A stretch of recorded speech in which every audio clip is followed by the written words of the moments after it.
In case of any leakages at the air vessel, inspect the O-ring on the inside of the air vessel.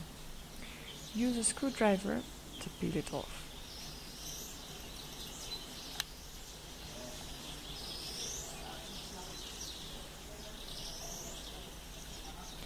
Inspect the O-ring on any kind of damage or chips. If damaged, replace it.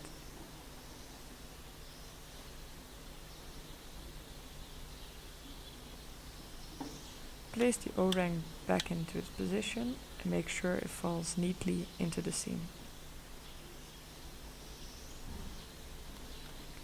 Now you can return it back to the pump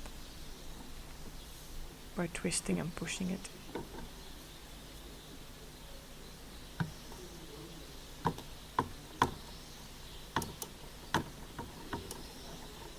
Make sure you push it in completely so that it fits nicely back into its cage.